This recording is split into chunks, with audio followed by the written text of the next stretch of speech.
stuff like that? Stress is, I mean, it's the whole equation to everything, and that's what I was like, how do I mark like if you were to move one needle or focus on one thing, what would drop the most, uh, give you the most results? I don't care if you're trying to build muscle or drop body fat, improve health, feel better, look better, etc. The stress factor is the biggest thing, and we're going to go under underlying causes that ultimately lead to the big results. Hmm.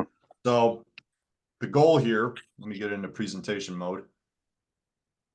Okay, so the goal here is just give you ridiculously simple shit to reduce stress and body fat. That's the number one goal here. So we'll get into it. And the reason why I'm focusing on this, and you mentioned here, it's like perception is reality.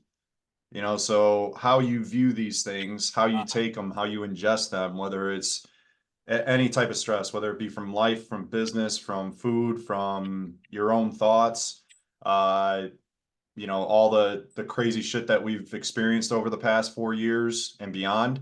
It's all about perception and how you take these things in. And I'll kind of give you an example. When I started jujitsu, I don't know, like 5, 6 years ago, I was a white belt, first got on the mat with a guy who was a brown belt, and he was about 50 pounds lighter than me. And I came in rough and tough, trying to think that my muscles were actually going to get me through and pin this guy down. And he was just rolling all over me and owned me. And I was huffing and puffing, breathing hard, trying to force my muscle on him. And it wasn't after a few times where this guy continued to pin me and tap me out that he had me in a position. And again, I was trying to physically just push so hard that I couldn't get out of it. And he just told me, breathe, just breathe. And that's when I got it. My first like aha moment in jujitsu was it's all about how you handle the situation, and you just focus on your breath and you bring it internally, and you're much more cool, calm, collective. And I performed a lot better after that on the same day of the mat when he told me just breathe. So it's these simple little things, and perception is truly reality when it comes down to it. And just wanted to use this Plato quote: reality is created in the mind. We can change our reality by changing our mind. So we know that it's just these things that we got to constantly be reminded about, because if we just leave our thoughts and our observation to the reality that's around us, well, it's going to bog you down and bring you down. We have to optimize things. So the puzzle pieces to health that we're going to focus on today, or the stressors, is the metabolic stress, mental stress, lifestyle stress, or how to optimize your lifestyle so that you reduce stress, and spiritual stress or energetic stress, however you want to deem it, psychic stress, whatever. But it's that ethereal thing that you can't physically see or know, but you know it's there internally and around you. So we'll get into this very simply, and we go into this a little bit into some of the framework that's provided in the 21-day reset or reboot. But the number one things to implement, and this could be integrated within lifestyle, but sun would be the most important thing if I were to deem between meals, hydration, cold baths, submersion, working out, frankly. To get the biggest bang for your buck, it's sunlight. That's number one. And the reason behind all that is because your genes are directly affected by sun first and foremost. So it sets your circadian rhythm, it sets your hormonal clocks throughout the day, it sets up your appetite. So if you want to eat less, you get out more in the sun more, you're actually going to optimize your genetics and your hormones to metabolize more body fat. And as a result of that, your appetite slows down or lowers. So all this intermittent fasting talk and all this other stuff, I don't even talk about it because it's it's so popular and oversaturated. And they're talking about it's, decreasing risk of cancer and it's improving this and that. I'm telling you right now, sun is the number one thing. Blue light is really one of the worst things that causes inflammation, excessive blue light, I should say. Too much time in front of the screen or on the phones, not enough sunlight. This is the number one thing. If you were to walk away from one thing that you could do physically, is get out in the sun more often, just repeatedly over and over. And it's different during winter than it is in the summer, but we have to still make time and effort to be able to get directly in front of the sun. And that includes cracking your window and getting some sunlight directly through, because Some of the shades of light, the colors of light don't get all the way through. But this has a trickle down effect on all things, how your hydration is, and your appetite. And in addition to that, we can optimize everything by obviously drinking enough water. So 60% of your body weight in ounces a day is the general rule. And then prioritize your protein first. In Greek, protein stands for priority. That means the one thing, not multiple things, not vegetables and protein. Protein is number one. And then of course you can add, other foods in addition or later on, but protein, if you were to prioritize protein, getting 30 grams of protein in first thing in the morning, that also affects your genetics to be able to set the internal clock or the internal timers to have energy throughout the day, avoid midday crashes, mitigate stress as a whole, and ultimately get a good night of sleep and optimize that. So all these things really lead to reducing stress as a whole. And so what I want you to keep in mind as we go through these other puzzle pieces or these other things is that when you improve one thing, everything else improves as well. So, kind of look at it like, here, this just came to mind, but like a soggy puzzle piece is going to throw off the whole puzzle piece in general, right? When we start to dry it out and actually lean it up as much as possible, it fits nice and snug as it should, and all the other pieces will fit in place as they should too. But if one is out of whack, it's going to throw everything else off, or you're much more likely to break down, get injured, get sick, have a blow up, have a breakdown, have some type of issue go on that cascades into other losses or other setbacks.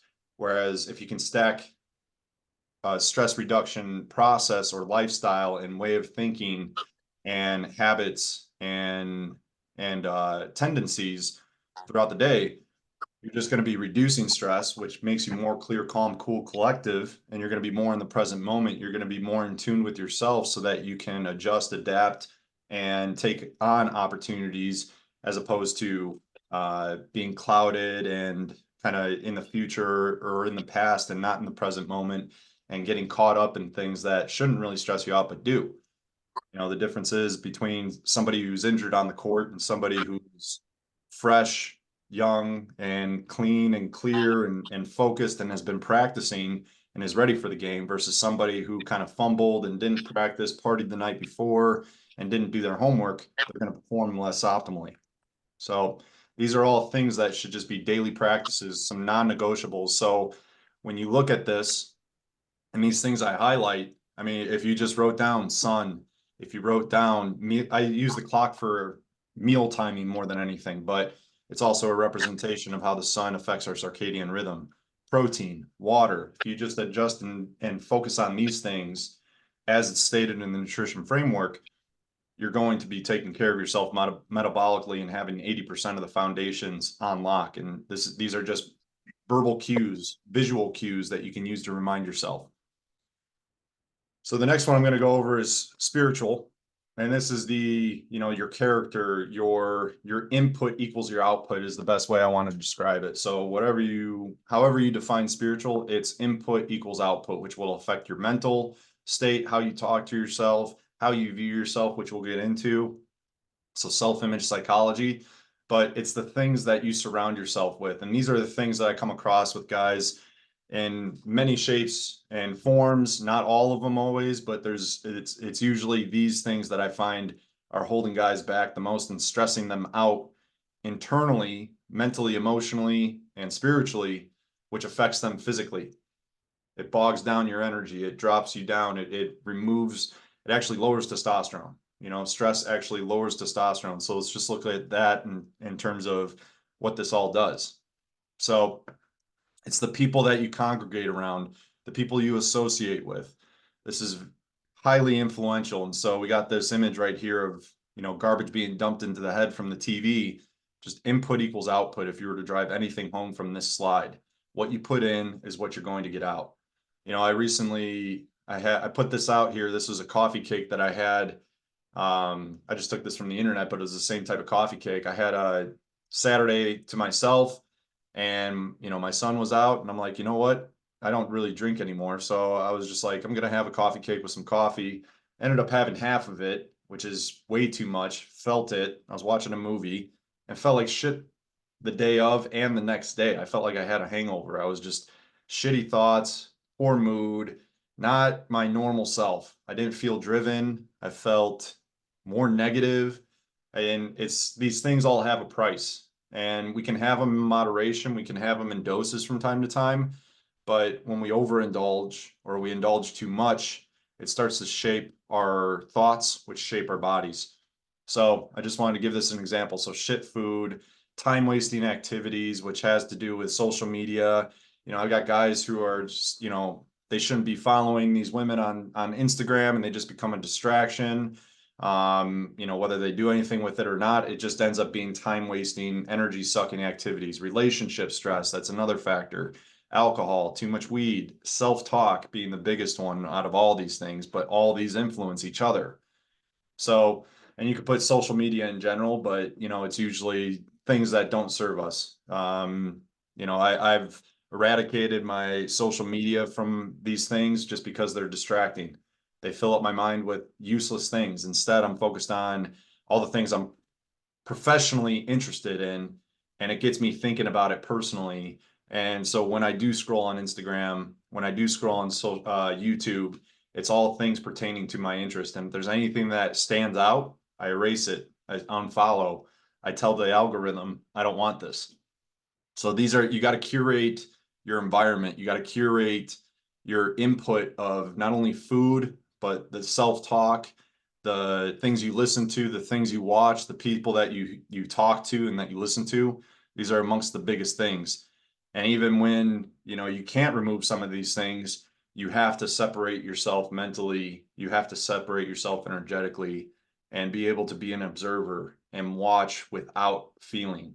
And that's where, philosophy, stoicism comes in, and health, frankly, in general. The more healthy you are, the less aggravated and the less emotional you get, which I think is really important. All right, so going into the next piece, lifestyle. I put grounding, exercise, and sleep. All these integrated. The previous post or the previous slide that I put up, these all integrate within each other, but these are things that are so foundational, so easy to overlook, especially the grounding side of things. The amount of inflammation that can be reduced just by simply taking 15 minutes, 2 to 3 times a day, getting out in the sun, getting out in nature has such a benefit beyond just the physical that it allows you to just take time. It allows you to, we'll get into this in the next slide, but visualize, be conscious of your thoughts, be conscious of what's going on around you. And when we deem what health is, I mean, it's about self-mastery. It's about being present. It's about being conscious. It's about being self-aware. And you got to take time for yourself to be able to do these things. So lifestyle is all about taking time to yourself. So grounding or going for walks, exercise. These are things that are so overlooked, so easily overpassed. So, we get bogged up in being busy and having to do this, that, and the other, to not take a half hour or an hour to ourselves to be able to do these things. It'll have a short-term gain, but a long-term loss because it's like a boulder pushing up a hill. If you just stop pushing that boulder up, you're going to lose the momentum and that boulder will drop back down to the hill and you're going to have to start all over again. And then you're going to be less motivated to go do that again. And it's just, and you could get injured going back down the hill to go get that boulder. So health is all about just making it a priority. You guys talking about, getting sick, and it's, these things that make you, it reminds you of how important health is, how much it affects you, how much it's actually going to, impact your productivity, your performance, and your enjoyment in life. So lifestyle factors, very simple, but can't be overstated. This is an example of what grounding can do, just as a simple thing. I mean, you can multitask. You can go on a phone call and have a conference call while grounding outside. If it's cold out, you just put put hot water or warm water in a kettle and then pour it on the ground that you're actually going to be standing on. And you will be, it'll be much more comfortable to be able to do that. You can also ground on concrete, though it's not as effective, but dirt, grass, things of that nature. Wood will not count as grounding, but concrete you can. Asphalt, I think, is the only, well, maybe wood counts a little bit. I'm not 100% sure on that. Asphalt's the only one that I know does not count as grounding, though, for sure. But you can see these before and afters, you know, the inflammation here versus the inflammation reduced down here. The inflammation right here in the red versus the inflammation reduction right here. Far less. Same here compared to here. A lot more green, a lot less green here. A lot more green here, a lot less green there. So just a visual representation, infrared camera measuring out inflammation, heat from the body as a result to grounding. It really cools you off.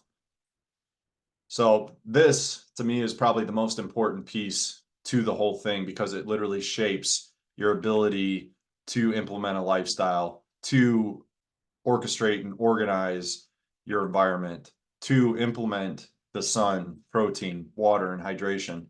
The mental side is the most important piece, and bringing it back to Plato, reality is created by the mind, so we can change our reality by changing our mind. This is the most important piece, and these are the three things that I have found which cause guys to truly change, short and long term. And these are things that I picked up and dropped off, and every time I pick it up and implement it, it always produces results. Always. It's the one thing that'll always get me into alignment here. And it's practicing gratitude as number one. Some interesting stats. They've done peer-reviewed studies on practicing gratitude between two groups. One group practicing gratitude in a gratitude journal and the other one not. And they measured out cortisol levels and they dropped cortisol by 23% in the group that practiced gratitude on a daily basis. So you want to reduce stress by 23% just by simply practicing gratitude, which can be combined by being in the sun, grounding, etc. But actually verbally, or both verbally and writing it down, which would be actually more impactful, you are going to be reducing cortisol as a whole. It'll get you into a state which will lead to more success. Success breeds success here. So if you can make yourself feel good and you go into a situation where you normally, you know, would flip your shit, this is going to be that much more, it'll give you the ability to breathe, calm down, and be able to recollect yourself and get after it. Just like I told you on jiu-jitsu. Once when I started breathing and calming down, my performance improved. Practicing gratitude is that proverbial taking a breath and really just appreciating what you got and the fact that you're actually here, because there's a lot of people taking their last breath right now. I know we all had personal experiences with that with family or otherwise. So practicing gratitude, can't implement that enough, that or emphasize that enough.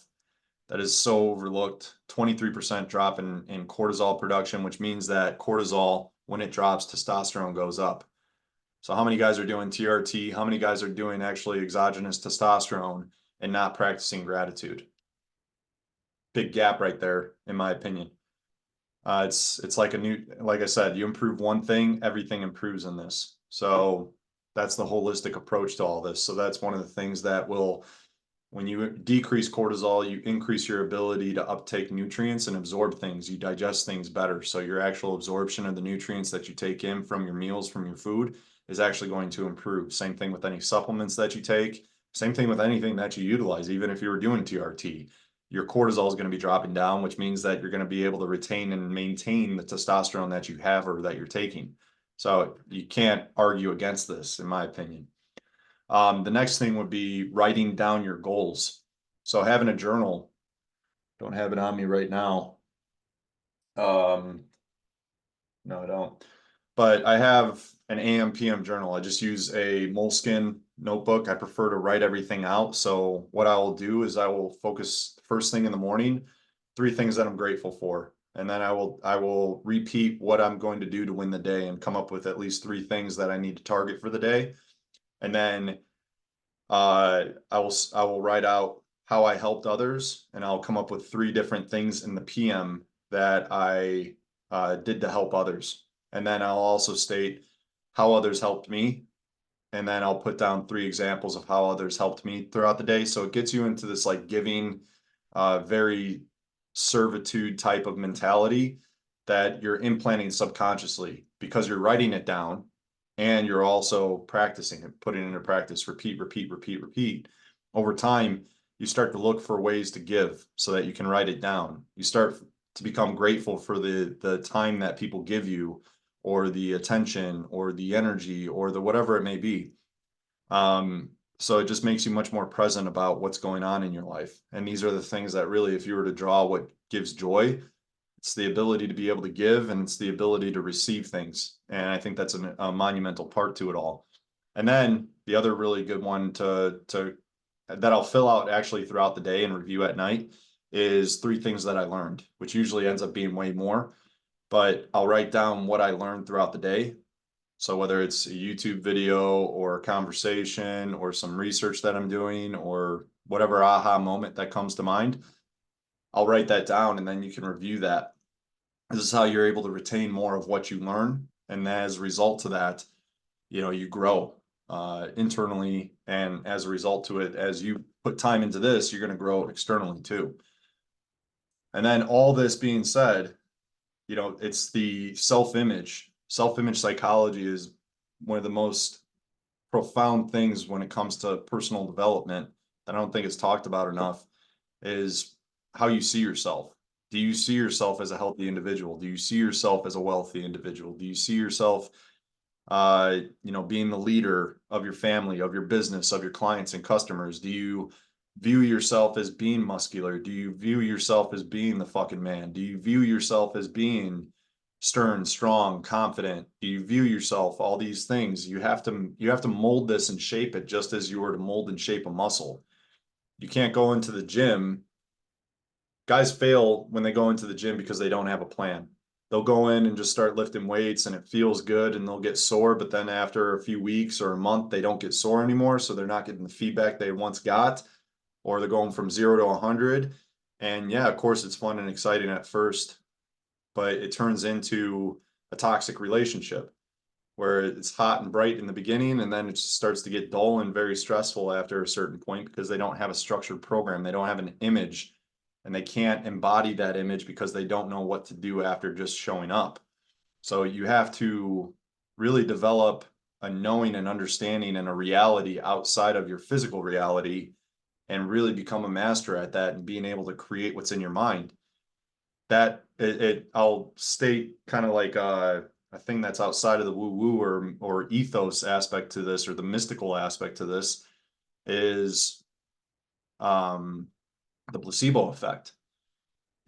We mentioned just before getting on this call about, everybody getting sick in your town, Kyle, right? Like everybody got sick, and we can't undoubtedly look at the fact that placebo effect is very, very strongly stated in all sorts of different things, right? From surgeries to illnesses to, any type of, I'll put it as those 2 things as they're well documented. I'm sure there's other things that go outside of health that relate to placebo effect, but the belief in yourself, whether it's conscious or unconscious, probably a combination of the 2, in terms of your health being, Wim Hof is a great example of being able to take something from the mind and the belief within the mind and actually being able to extract E. coli from his body. They injected this guy with E. coli of a certain strand that tends to get people very sick, and he was able to just seal up his body to the point where the E. coli didn't affect him. And so this is the power of the mind and the power of your belief within yourself, and that we think in terms of images. If you think about something, a word or some type of idea, it shows up as an image. So hence the self-image is the most important piece to all this. The self-image allows you to build up the resilience and the discipline that's ultimately required to achieve the level of health that we want, or the life that you want, or the business that you want, or the relationships. And all those things need to be rehearsed. They need to be mentally repped. You don't get big biceps or a 6-pack or a flat stomach or lean and ripped by just thinking about it. You got to do the work, but you got to do the right work. So doing the right work involves the right thinking, and it involves the right imagery, more so than a thought turns into an image.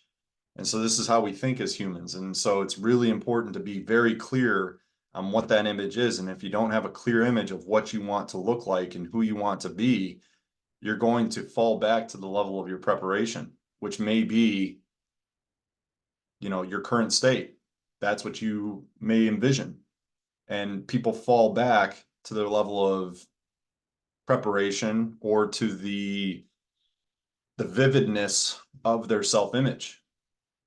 And so anytime you've accomplished something extraordinary or something transformational in your life, you've had some high vivid image in mind to ultimately achieve that or to obtain it or to experience it.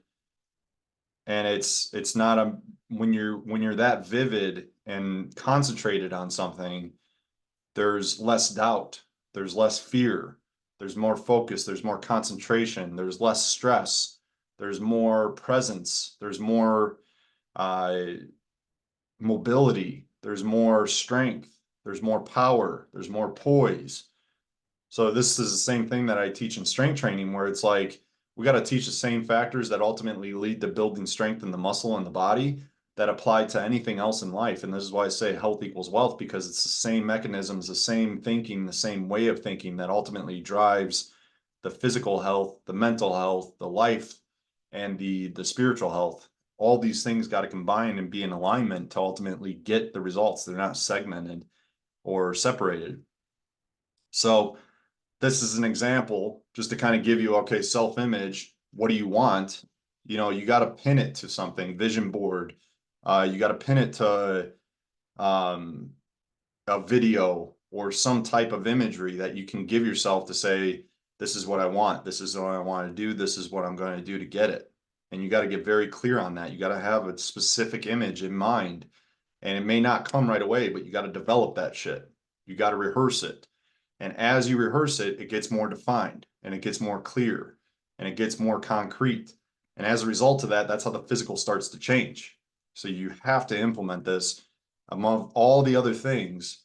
Developing that and practicing the other things is going to ultimately solidify the image that you're developing. And thus, physically, that's how you're going to change and form. So that's what I wanted to go over in the sharing. We'll leave it up to you guys. If you have any questions, feel free to sound off here. No, awesome presentation. Like I really enjoyed it. You put some things, I like you forget things, you know what I mean? And just you putting it out there and you put it into such a neat little package. Like you got it systemized really nice. Like it's done really, really well. I really enjoyed it. And it's like it makes a lot of sense. And just going through, it's like, oh, I can see all the places where I'm like messing up, especially with like mentality and stress. But yeah, I really like how you systemize it and neatly put it together. Really good job. Thanks, man.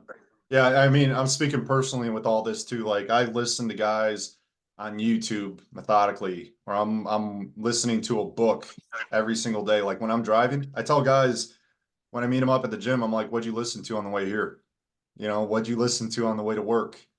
What are Mhm. you doing while you're driving? Are you listening to Sports Center or music, or are you listening to a book that's going to feed you? You know, and I get it. There's times where you just want to fuck off and just blast it Yeah. and have fun.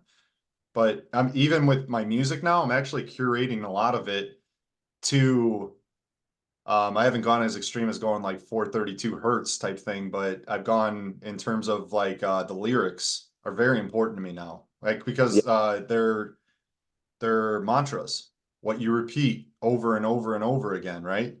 And so I'm really paying attention to that stuff. And a lot of stuff I used to listen to, you know, just doesn't hit the same way unless I want to rage or do something crazy or, you know, just get into it for a little bit to serve me, right? Controlled rage, as we talk about, and, you know, in the weight room type of thing. But even that, sometimes I'm like, you know, I just want to hear something that's in alignment with my image and my self image and how I think and how I view things.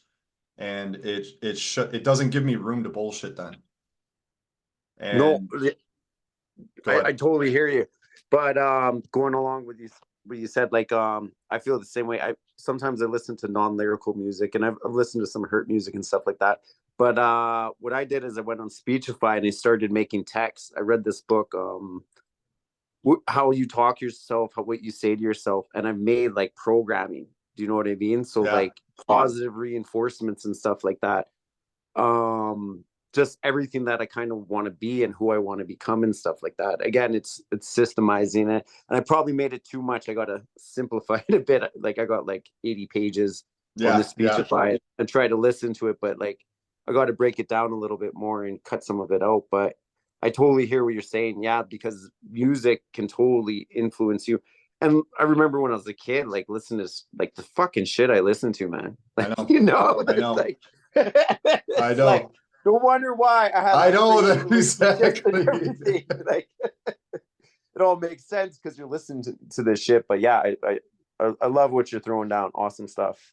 Cool, man. Appreciate it. Yeah, one last thing I'll emphasize here, and this is personal practice here that I've been starting to implement that I've personally fell off and kind of never really implemented is the power of before bed. Like, you know, just shaping those thoughts and telling yourself something before you go to bed, whether it's a prayer or a statement or a vision of some sort, and just repeating that.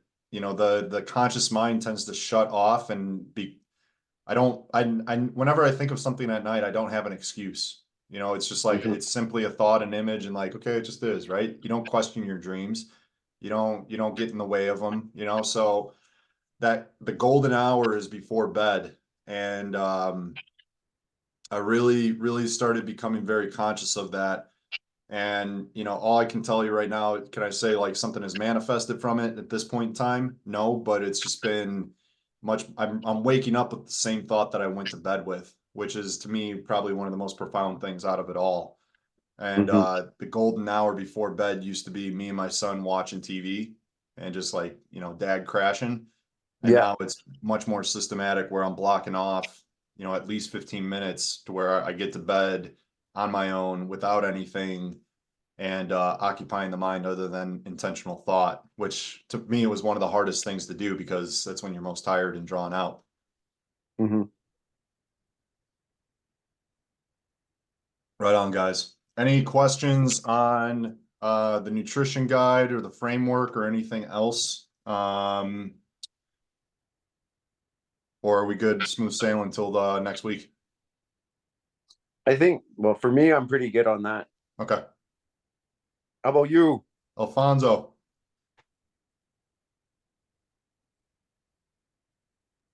You Right, might I be was tuned looking for up. the unmute button. Yeah, so I really loved it. Thank you. Another reminder just how big the mindset is for just pretty much everything, every single second.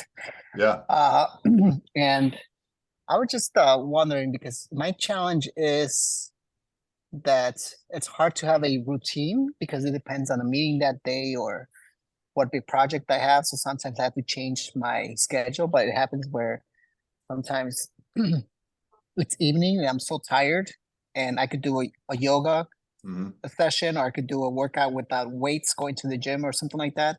But I just, I'll just do it tomorrow. So that momentum is not there. And my question to you, and it's more of a personal question, if you feel comfortable asking, did you grow up in an environment where health was part of growing up, nutrition was part of it? And if not, what is it that you did um to get rid Yep. of that uh uh, uh generational what do you call it, uh Yeah, you're talking trap? just breaking the generational curse.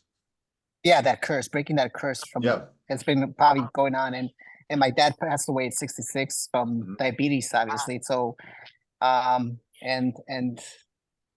it's slowly creeping in, right? Where you're not going to be do it, but it's creeping there because it's yeah, the environment and the mindset. It's just so what did you do to break that up and be consistent? So my generational curse wasn't necessarily, I mean, my grandparents all passed away from health issues. My aunt passed away from leukemia at Oh, 65. You know, my dad's still trucking strong, my mom's still good.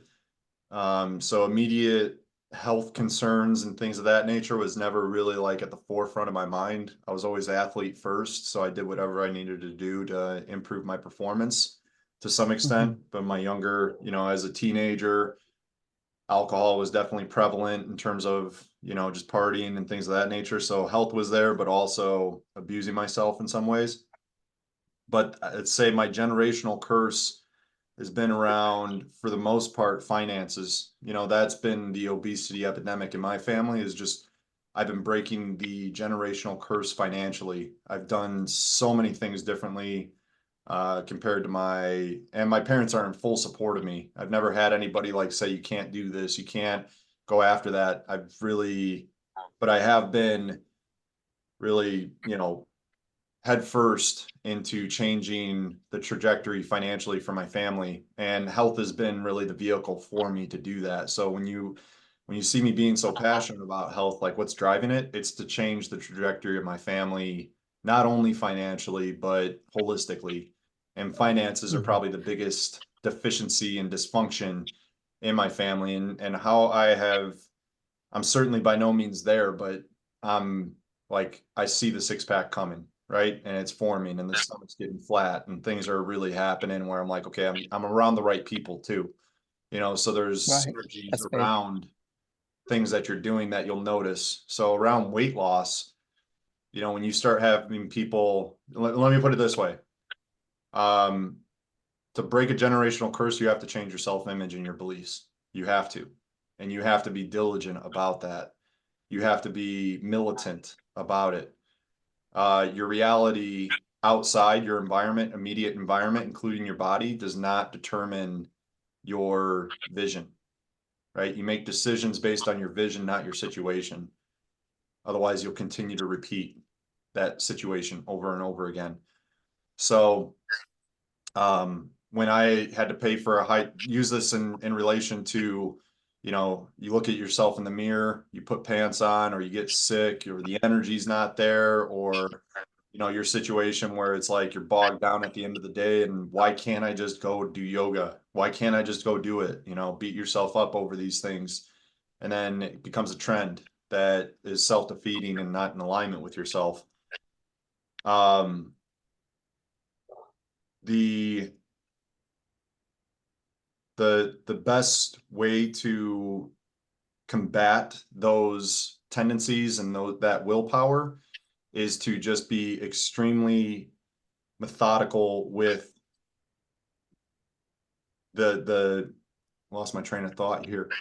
I was going with is basically like how I overcome my deficiency and dysfunction is by self-talk, self-image, input, coaches. Here's what I was going to go with.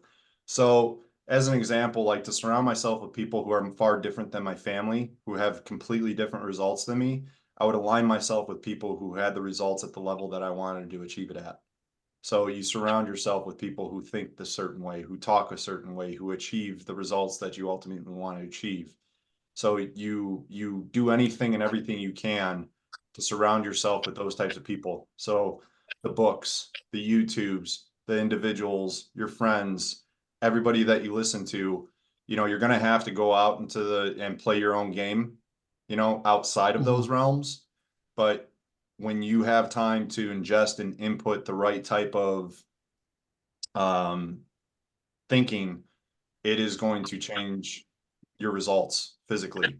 So if you got guys around you who are getting up early in the morning and getting after it and getting the workout in before work, and you surround yourself with those types of guys, it's going to be uncomfortable at first, but you're going to start to embrace it, and you're going to start to internalize it, and you're going to start to feel that that is normal, right?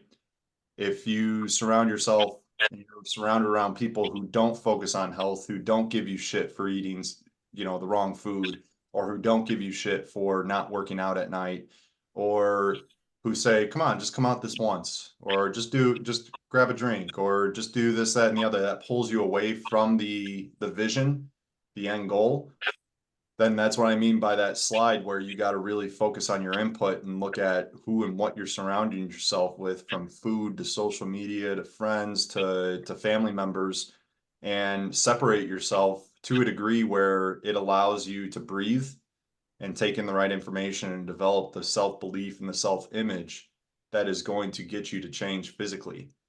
So your specific situation at hand, is it possible to work out first thing in the morning? Because willpower at night is very, very finite.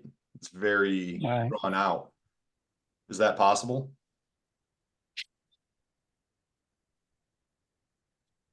You Alfonso? asking me? Yeah, Yeah, definitely. It is. yeah. It is possible. So you gotta, um, you know, the motivation is going to be temporary to get in and do this. The discipline is what's going to keep you there and continuously do it regardless of how you feel, regardless of the situations going on around you. The self-image is, I do this methodically. I do this 4 days a week. I go into the gym and I work out, or I go do yoga 4 days a week, right? I get up at a certain hour. I don't care how tired I am, because what you'll start to formulate and shape is your evening to make sure it conforms to where you can perform in the morning. You know, I got a client Sure. at 5 a.m. So I wake up without question 4 a.m. and it was tough at first, but over time now it's just the norm. It's systematic, and I don't go out at night because I got to pertain to my morning. I value my mornings more than my evenings in that sense, or social aspects to Mm. evenings. So surrounding yourself with the right people, surrounding yourself with the right information, and putting into practice with those things that we talked about, the journal, the gratitude, the vision, and the journal is the vision. It's developing the image. It's developing the vision. And you tell yourself something enough, you'll begin to believe it. So you have to break through that barrier of disbelief, of distrust. Health is trust within yourself. You know, that's how Wim Hof can get rid of this E. coli without being affected by being injected by it, because the belief within himself allows him to, you know, funnel and channel his energy towards things. And I can't explain it all scientifically, but the results show for itself. I've got some other Yes. things in quantum biology and quantum health that explain it, but the point being is that your thoughts shape your reality, right? Go back to that Plato Right. quote. If you need to change your life, you need to change your mind. And part of it is taking action, but the first part is thinking right first. You know, Tim talked about this, right? It was think, then feeling, then behavior, then result. And then that result shapes your thinking, which shapes your feeling and your behavior and your result, right? So you need to change your Yeah. thinking and repeatedly change that thinking. You're going to go through this loop of thinking and feeling certain ways that don't feel right, but then you got to break through that and ultimately take action until it feels right. And you know what feels right. Or you know what's Mhm. going to produce the results. It's just a matter of you got Right. to systematically do it. It's easier said than done, but you have to surround yourself with the right people. Your environment will shape you more than anything else. So you got to shape Mhm. your environment properly. Benjamin Hardy goes over that a lot. I'll have to look into that. It's funny you say that because like I've cut out a lot of people out of my life, and in my family situation, like I'm so entangled with them financially, but it's so fucking toxic. Mm-hmm. Like the environment is just so toxic. So it's like it's really hard for me just finding and just being in, I guess, even in my area, like the Alberta culture is very different. Like it's very, I guess, like think like Alabama and redneck and roughneck, and just like people don't take health too seriously. But you're right. Like I got to surround myself and get uncomfortable and keep putting myself out there with just better people. 100%. Like I like what you said there. That's a eye opener and a good reinforcement, because I've always been surrounded by shitty fucking people and being in a bad environment. Yeah. And health is one of those things, Alfonso, to his point, where it's like, you know, you grew up probably with people who weren't health conscious, and you just naturally start to develop the unconscious belief, subconscious belief that, okay, this is what we do, this is how we eat, this is what's comfortable. And what's comfortable isn't always right. And you have to, you know, fear and discomfort is almost the North Star to what you need to be doing, right? You need to get comfortable being uncomfortable. Even, yeah, I didn't think about it when it comes to food. Mm-hmm. Right? Like I don't want to have that salad or whatever's, rather I want that burger or pizza or something. And Yeah. you know, use the nutrition framework because you know, guys who've been in it for months, and you've done it once before, but it's like Yeah. to remind yourself of how like it does reduce temptation because the steak is satiating. Like I got a guy who does salads when he goes out to eat and he puts steak on it. I'm like, really? I don't like salads.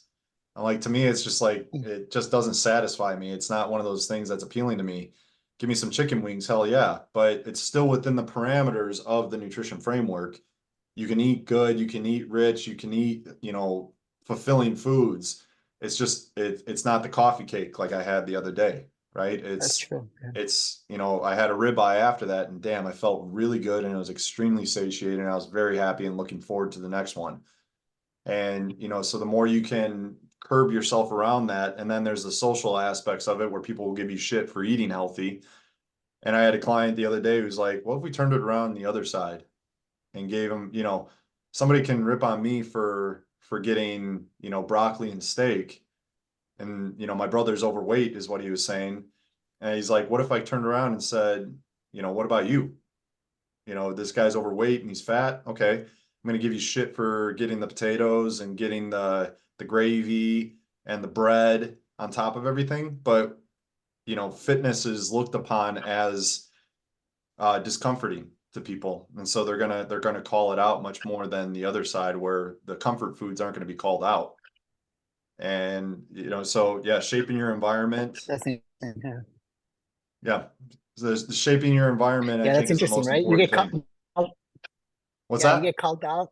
Yeah, that's really interesting. You get called out for being healthy and exercising, but not for eating junk food and not exercising and working out. It's just how backward our society has become. Yeah, and it's you will if you are unconscious about these things and anything that you want to be extraordinary in or that you have a desire for, and the world is geared towards uh how do I say it? It's just negative. You know, it's not to say that the world is negative. You can make your reality very positive and your reality very positive, but it has to be at your own doing. If you leave it susceptible to somebody else, you are going to fall at a level that is not going to be satisfactory. You're going to lose yourself. You're going to lose energy. You're going to get fatter. You're going to get sicker. You're going to get poorer. You're going to get, you know, more disappointed.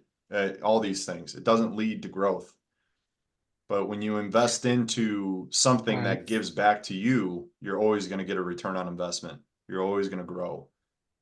And that, I mean, that, and the beauty of this all is that, you know, you're going to make, as you grow with your health, so too will others around you. They will conform. They will start listening. They will pay attention. They will start shaping their reality based on yours. And so it's an act of leadership. It's an act of confidence. It's an act of belief within yourself.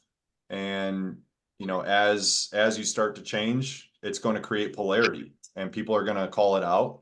And the self-image and all these and the world around you is going to test that over and over and over and over again. And you have to be willing to face that. And that's part of the reality of health is being able to go against the grain, stand out and face adversity and not be phased by it. That's what I mean by you become less emotional when you get healthier. It's because you're just more in tune with yourself. You're more in tune with your thoughts. You're more, just, you're solid. You know, you can't be fucked with. And so you become much more stoic in the sense. And that's, you know, ironically, testosterone goes up when you get healthier, cortisol goes down. So I'm not going to say ironically, those are all correlated to each other. You know, so it's just all these metrics and these hormones and these things that we measure out, inflammation markers go down, right? So it's all these things that improve the image that you want to be and the more things that you want. And you can see how this plays into your relationships, into your money, into your business, into your customers, into your satisfaction in life. You know, that it compounds everything.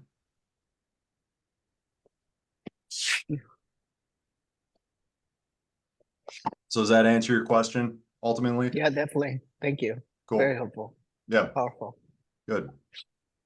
Yeah, and I mean, Right. this is the thing. It's like, this is a dose. It's like you eat a good meal, good, but you're only as good as your last meal, right? So it's like it's got to be repeated over and over and over again. And these things that we're going over, we all know this shit. It ain't nothing new, but it's good reminders. And this is, I know I've been strength training more than, since I was 12 and I'm 36. And I'm still finding out new shit. And I'm rediscovering old things, and I'm discovering them from a new perspective, a new consciousness, a new knowledge base. This is lifelong practice. A black belt isn't done when they get the black belt. They become a 2nd-degree black belt, a 3rd-degree black belt, a 4th-degree black belt, a coral belt. Like it's nonstop. It's lifelong. It's a lifelong practice. And the more you learn, the more you know that you don't know. And, the more you forget. And then, you constantly are in this upward cycle of things. And, it takes repetition. So part of this group is like really establishing an environment that gives you the right input, to ultimately shape your output. Yeah, definitely, because definitely makes me angry because I teach critical media literacy, critical quantitative literacy, the power of numbers and how data is manipulated to get us to all these different things, right? But yet, all these industries are manipulating me when it comes to my health. So Yep. I'm being Yep. critical here, but not there. Yep. And maybe because, like you said, I'm isolated on this, and the war on your own, it's really difficult. Um, so Yeah, you bring up a good point to kind of go over, what the kind of general consensus, and I find that you probably find this in all the industries you look into, but what's often popular is untrue. It's like if everybody's doing it, if everybody's talking about this and it's on mainstream media and it's these big, corporate 500, Fortune 500 corporations, if they're pushing it, I'm usually looking at who's doing the opposite and getting better results. And it's usually a complete opposite of what people are talking about. Or, it's not as extreme as what these companies are saying or what this one thing is saying. It's there's always areas of gray and aspects of truth and everything, but there's what's often popular is untrue. I find that to be very, very in line with the health world. yeah, Same thing in the financial world too. yeah, for everything, yeah. Yep. So, again, it's going back to like who has the results at the level that you want to be achieving them, and what are they talking about, and that'll get you thinking in the right way. And that's kind of the example right here, where it's like, I definitely have dedicated my life to this, and I want to, get guys to think the same way because it has automated a lot of things for me, and going over, simple thing like, shouldn't say simple, but going through that, rolling my truck on Thanksgiving was immediately after I rolled the truck. I mean, I just felt a sense of gratitude, just being grateful for what happened and me walking away unscathed. And it felt like a jujitsu roll. So I was like, jujitsu keeps me much more calm. It helps me go into battle and not get emotional. And it just, in the sense of the truck rolling, no panic whatsoever, no tension, just rolled with the truck and felt great coming out of it. Now, could have gone the other way easily too, yes, but it didn't. So, I've been through several situations where I can consider, it could have gone really south if I didn't, focus on my health. And, to the point of COVID and getting sick and, cancer even, people recover more from diseases as a whole when there's more muscle mass involved. So somebody, not bodybuilder style, but the more muscle you have, the more you're prone to longevity and less sickness and better recovery from injury and disease than the individual who has less muscle. So that's kind of that's my philosophy. It's like, okay, I could look at all these different things, but I'm really focused on connective tissue, and muscular health, and what optimizes it: eating healthy, living healthy, thinking healthy, improving testosterone. you know, all these things that we just talked about, it all leads to increased muscle because it improves recovery and reduces stress. So I select my stress as a whole, right? Strength training is a conscious stress that I am imposing upon myself. At the same time, it's a eustress. It's a reliever of stress and the other aspects of things. So having a structured plan in place, you know, helps to take the emotion out. So if you can get into like, you know, 4 days a week, 3 days a week, or start off with 2 days a week and just go, I'm committing to 4 a.m. or 5 a.m. going here, doing this without question. And then, you know, start implementing that. And then you're going to find that your nutrition and your sleep affects your performance in that. And it's going to get you thinking throughout the day how you can improve your performance in the morning. And it's these factors. And you can take these things into every other aspect that you're trying to achieve and advance into, right? The journaling, the gratitude, the vision, it's all part of the whole. It's not singular to health and fitness. It's to everything. All right. Cool. All right, guys. We'll wrap it up. I appreciate your time and showing up here. We've got a couple more guys in the group. They just weren't able to make it today, so they'll view the recording, but we'll be on for Thursday next week at 12. And then message me anytime in the app is going to be the best direct way because it just keeps it, you know, directly on that app to where we can keep track of any questions in history. If you haven't yet, make sure you take measurements, make sure you take pictures, and get those results solidified where you started and where you'll be 2 to 3 weeks from now. So just keep that in mind as you go through this, and I will talk to you guys later. All right. Thanks, a lot. Justin. Talk to Have you a good soon. one. See ya. Take Thanks. care.